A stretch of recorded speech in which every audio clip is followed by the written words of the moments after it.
وقال الملك ائتوني به أستخلصه لنفسي. فلما كلمهم قال إنك اليوم لدينا مكين أمين.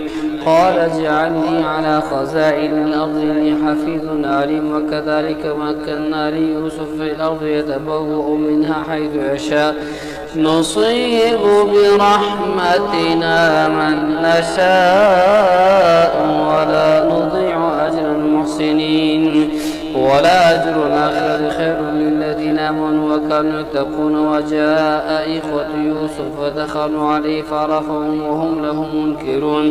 ولما جهزهم بجهازهم قال ائتوني بأخ لكم من أبيكم ولا ترون أني أوفي الكيل وأنا خير المنزلين.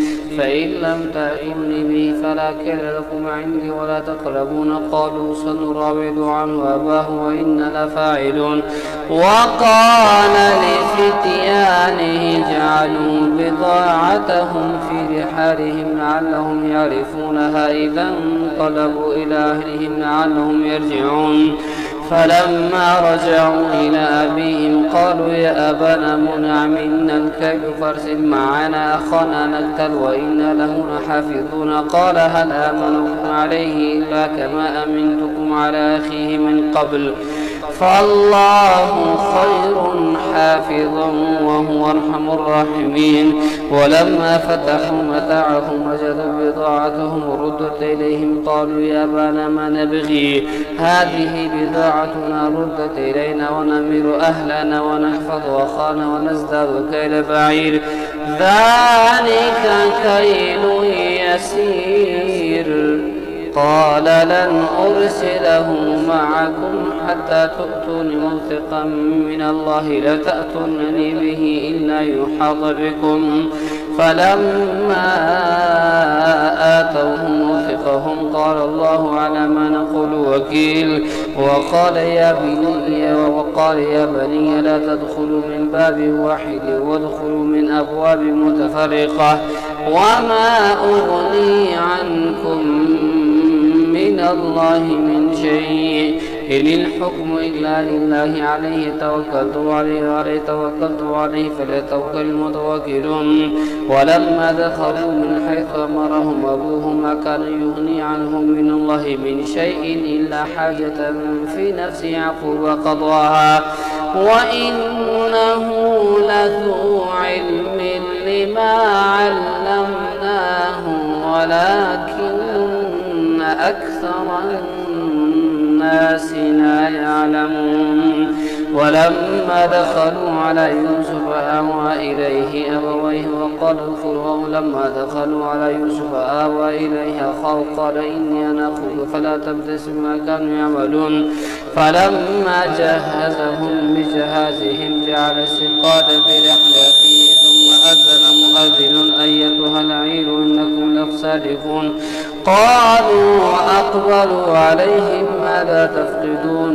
قالوا نفقد صواع الملك ولمن جاء به حمل بعير وأنا به زعيم.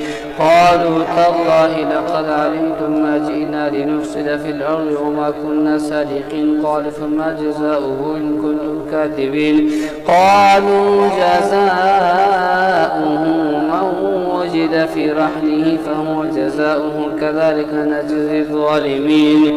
فبدأ بأوعيتهم قبل وعاء أخيه ثم استخرجها من وعاء أخيه كذلك كدنا ليوسف ما كان ليأخذ أخاه في دين الملك إلا أن يشاء الله نرفع درجات من نشاء وفوق كل ذي علم عليم. قالوا إن يسرق فقد سرق أخ له من قول فسرها يوسف في نفسه ولن يبدها لهم.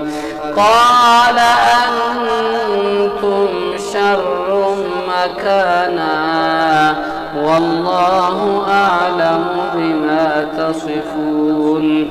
قالوا يا أيها العزيز إن له أبا شيخا كبيرا فخذ أحدنا مكانه إنا نراك من المحسنين. قال معاذ الله أن نأخذ إلا من وجدنا متاعنا عنده إنا إذا لظالمون. فلما استيئسوا منه خلصوا نجيا قال كبيرهم ألم تعلموا أن أباكم قد أخذ عليكم موثقا من الله ومن قبل ما فرطتم في يوسف فلن أبرح الأرض حتى يأذن لي أبي أو يحكم الله لي وهو خير الحاكمين ارجعوا إلى أبيكم فقولوا يا أبانا إن ابنك سرق وما شهدنا إلا بما علمنا وما كنا للغيب حافظين واسأل القرية التي كنا فيها والعير التي أقبلنا فيها وإنا لصادقون قال بل سولت لكم أنفسكم أمرا فصبر جميل عسى الله أن يأتيني بهم جميعا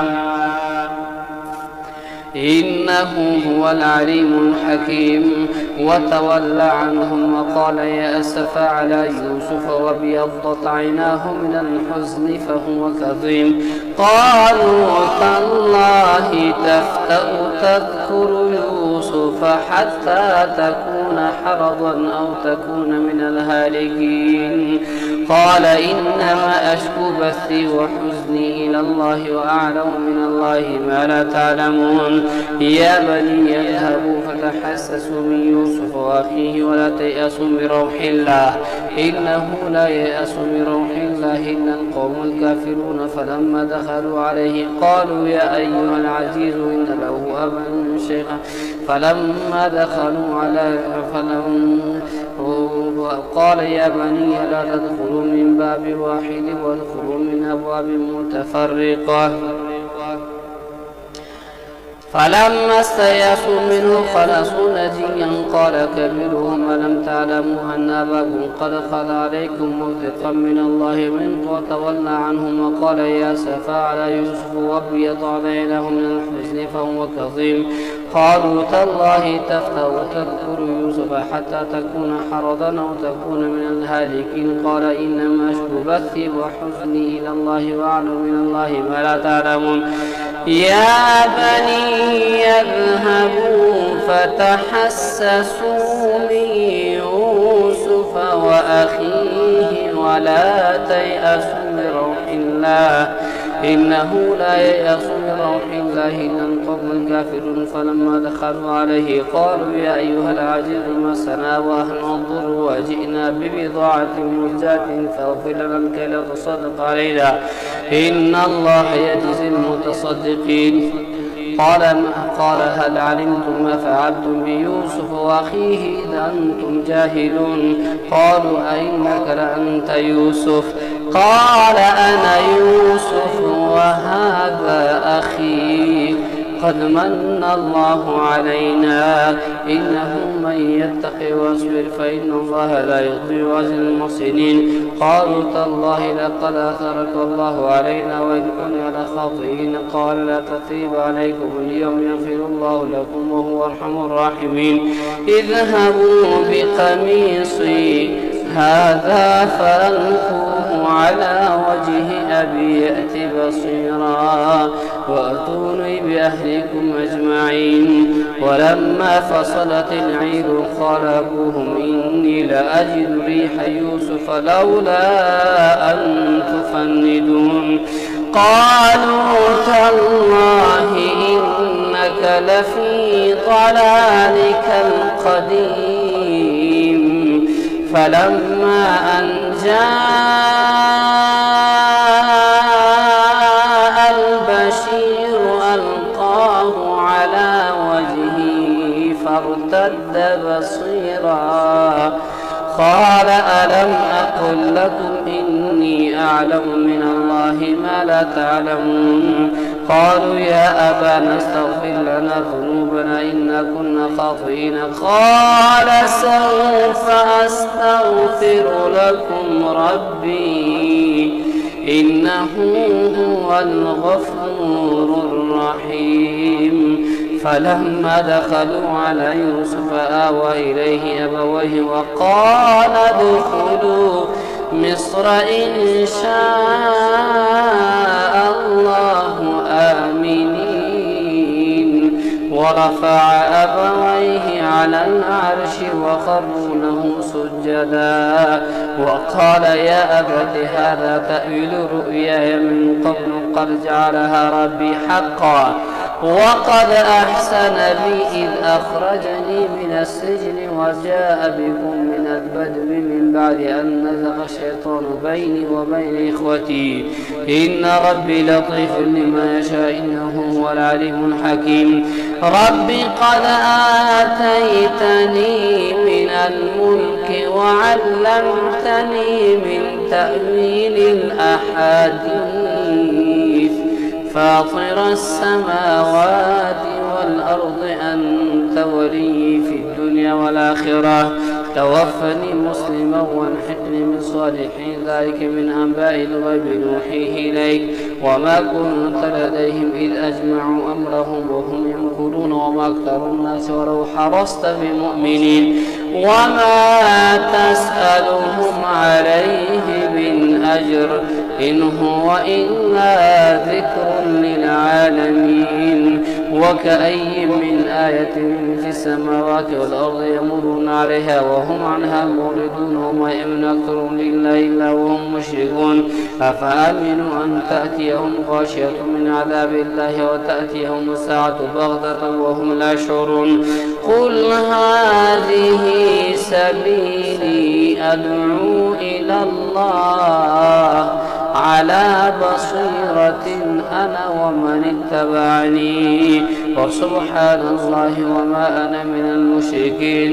وما أرسلنا من قبلك من رسول وما أرسلنا من قبلك إلا رجالا نوحي إليه من أهل القرى أفلم يسيروا في الأرض فينظروا كيف كان عاقبة الذين من قبلهم ولدار الآخرة خير للذين اتقوا فلا تعقلون.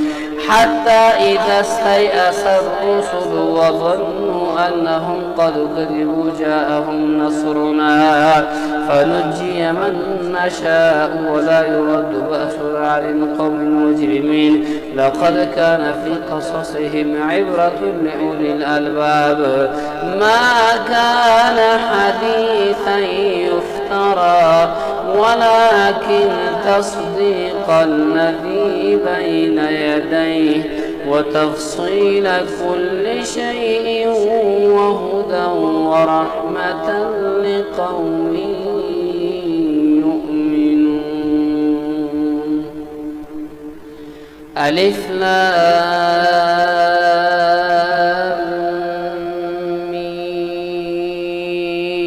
ميم را تلك آيات الكتاب والذي أنزل إليك من ربك الحق ولكن أكثر الناس لا يؤمنون.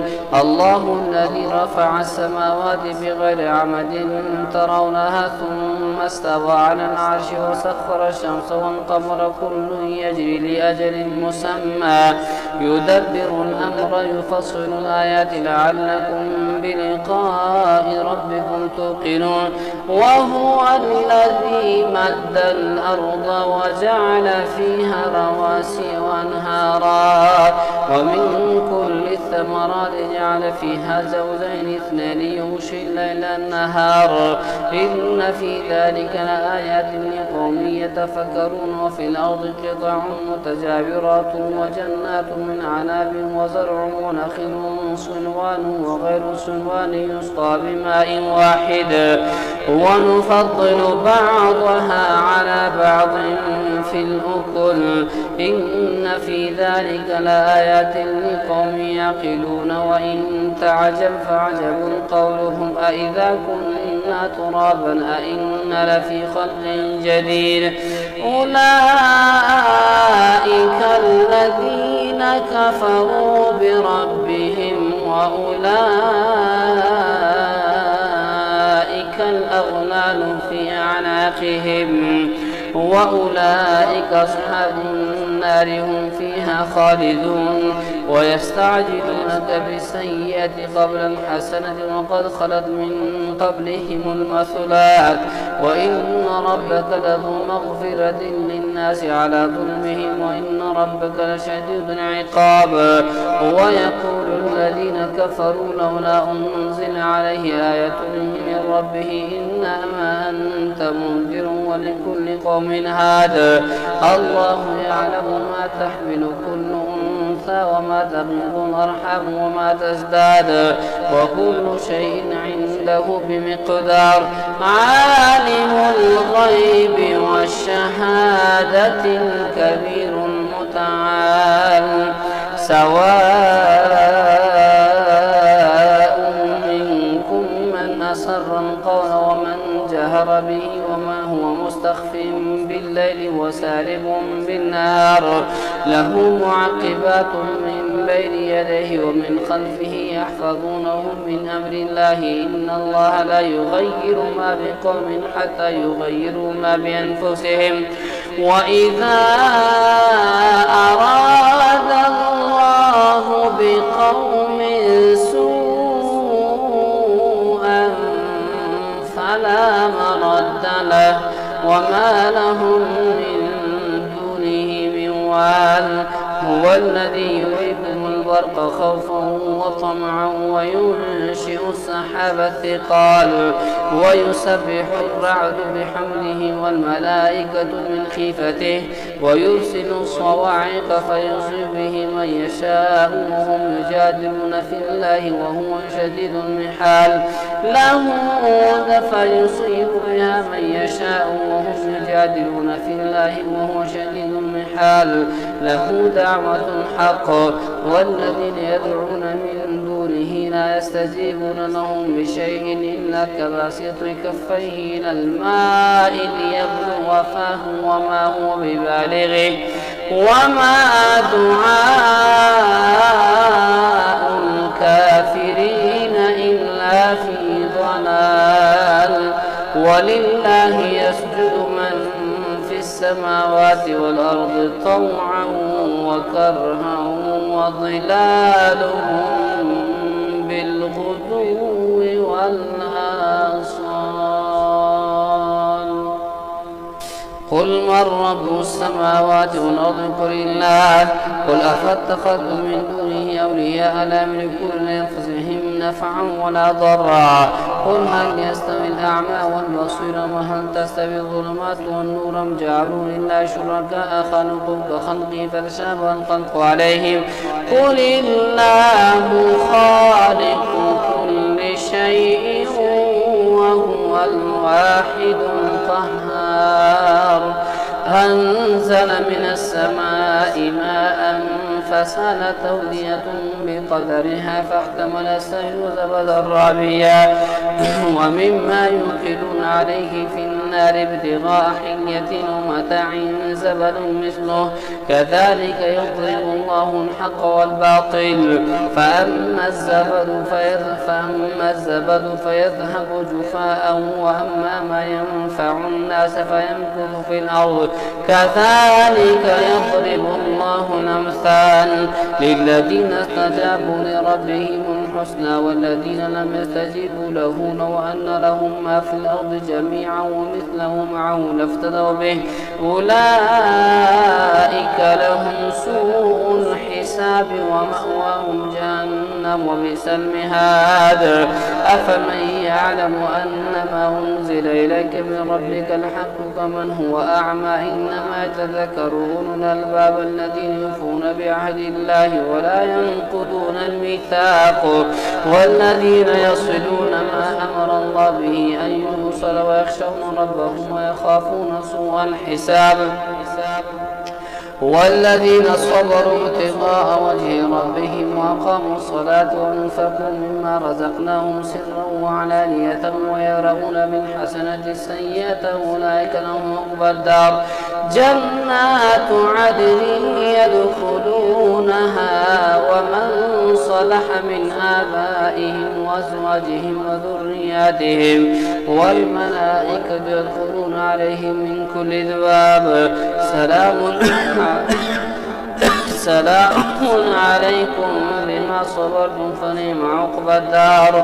والذين ينقضون ينقضون عهد الله من بعد ميثاقه ويقطعون ما أمر الله به أن يوصل ويفسدون في الأرض أولئك لهم اللعنة ولهم سوء الدار.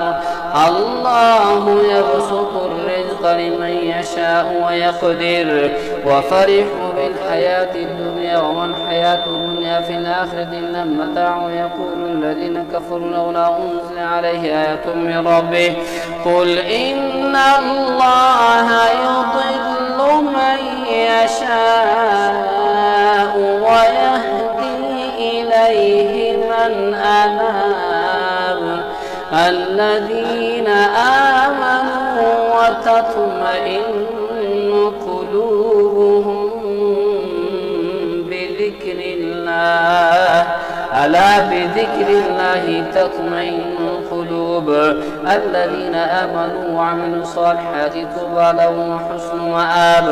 كذلك أرسلناك في أمة قد خلت من قبلها تتلو عليهم الذي أوحينا إليك وهم يكفرون بالرحمن قل هو ربي لا إله إلا هو عليه توكلت وإليه متاب. ولو أن قرآنا سيرت به الجبال وانقطعت به الأرض وكلم به الموتى بل لله الأمر جميعا أفلن ييأس الذين آمنوا أن لم يشاء الله لهدى الناس جميعا ولا يزال الذين كفروا تصيبهم بما صنعوا قارعة أو تحل قريبا من دارهم حتى يأتي وعد الله إن الله لا يخلف الميعاد. ولقد استهزئ برسل من قبلك فأمليت للذين كفروا ثم أخذتهم فكيف كان عقاب. أفمن هو قائم على كل نفس بما كسبت وجعلوا لله شركاء قل سموهم أم تنبئونه بما لا يعلم في الأرض أم بظاهر من القول بل زين للذين كفروا مكرهم وصدوا عن السبيل ومن يضلل الله فما له من هاد لهم عذاب في الحياة الدنيا والعذاب الآخرة أشق وما لهم من الله من واق. مثل الجنة التي وعد المتقون تجري من تحت الأنهار كلها دائم وظلها تلك عقبى الذين اتقوا وعقبى الكافرين النار. والذين آتيناهم الكتاب يفرحون بما أنزل إليك ومن الأحزاب من ينكر بعضه قل إنما أمرت أن أعبد الله ولا أشرك به إليه أدعو وإليه مآب. وكذلك أنزلناه حكما عربيا ولئن اتبعت أهواءهم بعدما جاءك من العلم ما لك من الله من ولي ولا واق. ولقد أرسلنا رسلا من قبلك وجعلنا لهم أزواجا وذرية وما كان لرسول أن يأتي بآية إلا بإذن الله لكل أجل كتاب يمحو الله ما يشاء ويثبت وعنده علم الكتاب. وإما نرينك بعض الذين نعدهم أو نتوفينك فإنما عليك البلاغ وعلينا الحساب. أولم يروا أنا نأتي الأرض ننقصها من أطرافها والله يحكم لا معقب لحكمه وهو سريع الحساب. وقد مكر الذين من قبلهم فلله المكر جميعا يعلم ما تكسب كل نفس وسيعلم الكفار لمن عقبى الدار. ويقول الذين كفروا لست مرسلا قل كفى بالله شهيدا بيني وبينكم ومن عنده علم الكتاب. ألف لام را كتاب أنزلناه إليك لتخرج الناس من الظلمات إلى النور بإذن ربهم إلى صراط العزيز الحميد الله الذي له ما في السماوات وما في الأرض وويل للكافرين من عذاب شديد الذين يستحبون الحياة الدنيا على الآخرة ويصدون عن سبيل الله ويبغونها عوجا أولئك في ضلال بعيد وما أرسلنا من رسول إلا بلسان قومه ليبين لهم فيضل الله من يشاء ويهدي من يشاء وهو العزيز الحكيم ولقد أرسلنا موسى بآياتنا أن أخرج قومك من الظلمات إلى النور وذكرهم بأيام الله إن في ذلك لآيات لكل صبار شكور وإذ قال موسى لقومه اذكروا نعمة الله عليكم إذا أنجاكم من آل فرعون يسومونكم سوء العذاب ويذبحون أبناءكم ويستحيون نساءكم وفي ذلكم بلاء من ربكم عظيم وإذ تأذن ربكم لئن شكرتم لأزيدنكم ولئن كفرتم من عذابي لشديد وقال موسى إن تكفروا أنتم ومن في الأرض جميعا فإن الله لغني حميد ألم يأتكم نبأ الذين من قبلكم قوم نوح وعاد وثمود والذين من بعدهم لا يعلمهم إلا الله جاءتهم رسلهم بالبينات فردوا أيديهم في أفواههم وقالوا إنا كفرنا بما أرسلتم به وإنا لفي شك مما تدعوننا إليه مريب قالت رسلهم أفي الله شك فاطر السماوات والأرض يدعوكم ليغفر لكم من ذنوبكم ويؤخركم إلى أجل مسمى قالوا إن أنتم إلا بشر مثلنا تريدون أن تصدونا عما كان يعبد آباؤنا فأتونا بسلطان مبين قالت لهم رسلهم إن نحن إلا بشر مثلكم ولكن الله يمن على من يشاء من عباده وما كان لنا أن نأتيكم بسلطان إلا بإذن الله وعلى الله فليتوكل المؤمنون وما لنا ألا نتوكل على الله وقد هدانا سبلنا ولنصبرن على ما آذيتمونا وعلى الله فليتوكل المتوكلون وقال الذين كفروا لرسلهم لنخرجنكم من أرضنا أو لتعودن في ملتنا فأوحى إليهم ربهم لنهلكن الظالمين ولنسكننكم الأرض من بعدهم ذلك لمن خاف مقامي وخاف وعيد واستفتحوا وخاب كل جبار عنيد من ورائه جهنم ويسقى من ماء صديد يتجرعه ولا يكاد يسيغه ويأتيه الموت من كل مكان وما هو بميت ومن ورائه عذاب غليظ مثل الذين كفروا بربهم أعمالهم كرماد اشتدت به الريح في يوم عاصف لا يقدرون مما كسبوا على شيء ذلك هو الضلال البعيد ألم تر أن الله خلق السماوات والأرض بالحق يشاء يذهبكم ويأتي بخلق جديد وما ذلك على الله بعزيز وبرزوا لله جميعا فقال الضعفاء للذين استكبروا إنا كنا لكم تبعا فهل أنتم مغنون عنا من عذاب الله من شيء قالوا لو هدانا الله لهديناكم سواء رجعنا أم صبرنا ما لنا من محيص. وقال الشيطان لما قضي الأمر إن الله وعدكم وعد الحق ووعدتكم فأخلفتكم ما كان لي عليكم من سلطان إلا أن دعوتكم فاستجبتم لي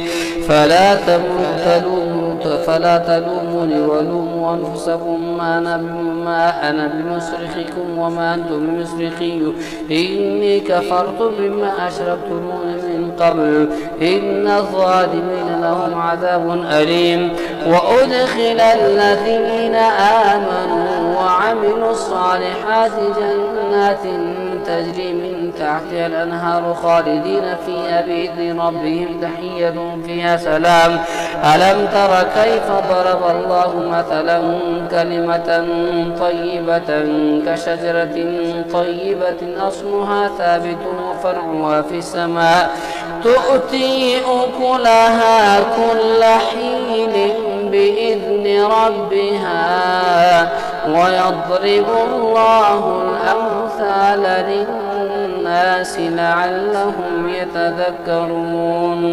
ومثل كلمة خبيثة كشجرة خبيثة اجتثت من فوق الأرض ما لها من قرار يثبت الله الذين آمنوا بالقول الثابت في الحياة الدنيا وفي الآخرة ويضل الله الظالمين ويفعل الله ما يشاء. ألم تر إلى الذين بدلوا نعمة الله كفرا وأحلوا قومهم دار البوار جهنم يصلونها وبئس القرار وجعلوا لله أندادا ليضلوا عن سبيله قل تمتعوا فإن مصيركم إلى النار. قل لعبادي الذين آمنوا يقيموا الصلاة وينفقوا مما رزقناهم سرا وعلانية من قبل أن يأتي يوم لا بيع فيه ولا خلال. الله الذي خلق السماوات والأرض وأنزل من السماء ماء فأخرج به من الثمرات رزقا لكم وسخر لكم الفلك لتجري في البحر بأمره وسخر لكم الأنهار وسخر لكم الشمس والقمر دائبين وسخر لكم الليل والنهار وآتاكم من كل ما سألتموه وإن تعدوا نعمة الله لا تحصوها إن الإنسان لظلوم كفار. وإذ قال إبراهيم رب اجعل هذا البلد آمنا واجنبني وبني أن نعبد الأصنام رب إنهن أضللن كثيرا من الناس فمن تبعني فإنه مني ومن عصاني فإنك غفور رحيم. ربنا إني أسكنت من ذريتي بواد غير ذي زرع عند بيتك المحرم ربنا ليقيموا الصلاة فاجعل أفئدة من الناس تهوي إليهم وارزقهم من الثمرات لعلهم يشكرون. ربنا إنك تعلم ما نخفي وما نعلن وما يخفى على الله من شيء في الأرض ولا في السماء.